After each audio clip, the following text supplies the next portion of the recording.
What if the heartbeat of one of rock's most iconic bands was driven not just by rhythm, but by raw emotion, melody, and fearless innovation? What if I told you that this voice came from someone whose style blended punk aggression, funk rhythm, and jazz soul into every note? This is the story of Flea, the bassist who reshaped rock music and inspired generations of musicians. Michael Peter Balzari, better known as Flea, was born on October 16, 1962, in Melbourne, Australia, before moving to the United States with his family at age 4. Though born abroad, his musical identity was forged in the streets of Los Angeles, where he later attended Fairfax High School and met lifelong friend and bandmate Anthony Kiedis. Their bond was immediate and chaotic. Flea's early life was far from conventional. He described his teenage years as feral, running around LA, getting into trouble, and absorbing music through every experience and misadventure. It was during this formative period that Flea's love of rhythm and expression began to take shape. Before he was a bassist, Flea was a jazz trumpet player, an influence you can still hear in his melodic sensibilities and rhythmic phrasing. But everything changed when his friend Hillel Slovak asked him to play bass in a band called Anthem because they needed someone to fill the role. Flea had never picked up a bass before, but within weeks he was on stage, and he never looked back. That pivotal moment set the stage for one of the most creative musical careers of the last half-century. In 1983, Flea, Anthony Kiedis, Hillel Slovak, and drummer Jack Irons formed the Red Hot Chili Peppers, a band that blended rock, punk, funk, and rap into something radically new.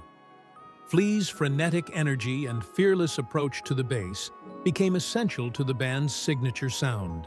His slap-heavy technique lit up the Los Angeles music scene and set the Chili Peppers apart. A blend of funk-style bass with punk rock aggression that became instantly recognizable. What sets Flea apart from other bassists is not just what he plays, but how he plays it. Early in his career, he pushed slap and pop techniques to new heights, a style he learned from funk masters like Bootsy Collins, but merged with the high-speed intensity of punk and the fluidity of jazz. His slap technique isn't just rhythmic, it's percussive, melodic, and expressive. It creates soundscapes you feel in your body, not just hear with your ears. This was evident on early Chili Peppers albums like Freaky Styley and Mother's Milk, where his playing was as wild and unpredictable as the band itself. As Red Hot Chili Peppers evolved, so did Flea's playing. By the time of Blood Sugar Sex Magik in 1991, his approach shifted. He began embracing a more melodic and nuanced style, intertwining his bass lines with guitar and drums for a more cohesive musical conversation. Songs like Give It Away showed Flea's rhythmic mastery, while tracks like Under the Bridge revealed his sensitivity and depth. He learned that sometimes less is more, that space between notes could be just as powerful as the notes themselves. Flea's bass lines are remarkable because they function on multiple levels at once, as rhythmic engine, harmonic anchor, and melodic voice. Rhythmically, he often syncopates his slaps and pops, placing accents at unexpected moments to drive the groove forward. Harmonically, he complements chord progressions with melodic fills that lift the music beyond strict root notes into soulful storytelling. In songs like Higher Ground, a Chili Peppers cover of the Stevie Wonder classic, Flea's slap bass doesn't just emulate the original. It reimagines it with a ferocity and aggression that matches the Peppers' high-octane style. Flea's musical curiosity didn't stop at the Chili Peppers. He's recorded with artists across genres, from jazz saxophonist Joshua Redman to alternative acts like Jane's Addiction, and even played trumpet on multiple studio recordings. His range demonstrates a belief that music has no boundaries, and his creativity knows no limits.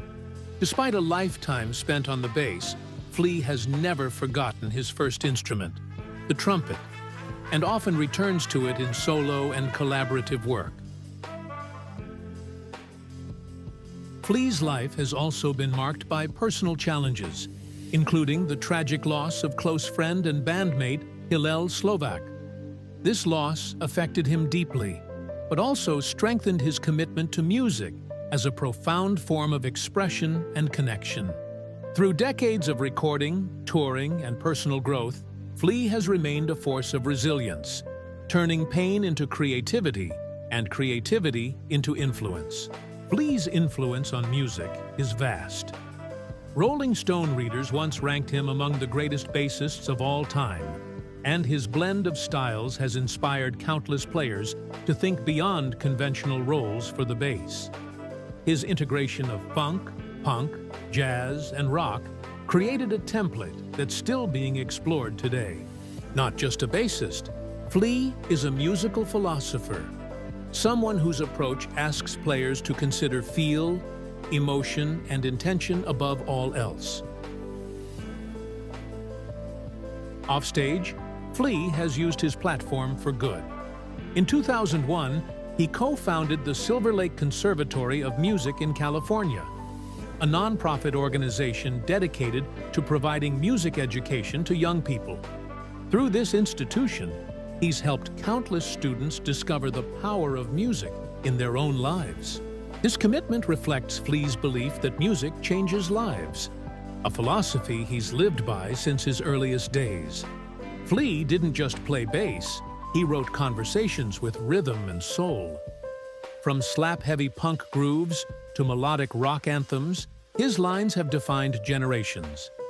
He stands as a testament to what it means to push boundaries, embrace vulnerability, and let music be not just sound, but heart and spirit. His legacy isn't measured in notes played, but in lifetimes inspired. And that's the story of Flea, the bassist who changed everything.